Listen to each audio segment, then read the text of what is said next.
మహాగణుడును మహోన్నతుడైన దేవాది దేవునికి మహిమ కలుగును గాక.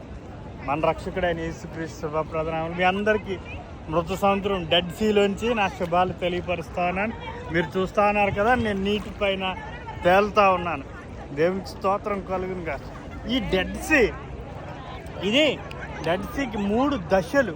ఏంటి 3 దశలు అంటే, ఇదిగో మనకు ఆదికాండం 19వ అధ్యాయం వరకు మంచి నీరు, మంచి ఊబి కలిగిన ప్రదేశం, మంచి సారవంతమైన నీరుగా ఉండేది.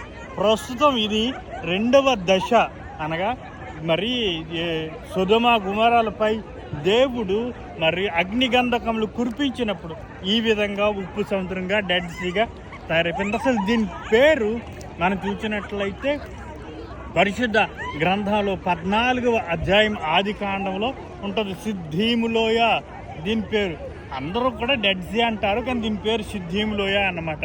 అయితే ఈ సిద్ధీము లోయ అనబడింది ఇలాగ మురికి మామూలు సాధారణమైన సముద్రం కంటే 7 రెట్లు ఉప్పు ఉంటుంది అనమాట.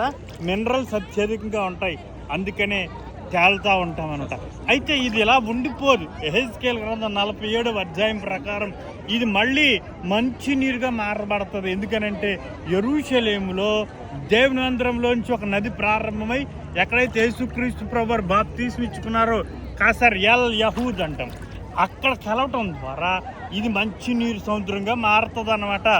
ఇక్కడ మళ్ళీ చేపలు, వృక్షాలు అన్నీ వస్తాయి. ఒక విషయం చెప్పనా మీకు, మళ్ళీ మానవునికి జబ్బు వస్తుంది, మందులు ఉండవు.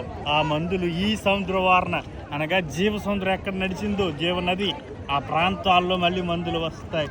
మీ అందరికీ కూడా డెడ్ సీలో నుండి నా శుభాలు తెలియపరుస్తా ఉన్నాను. దేవుడు మిమ్మల్ని దీవించును గాక. ఆమేన్.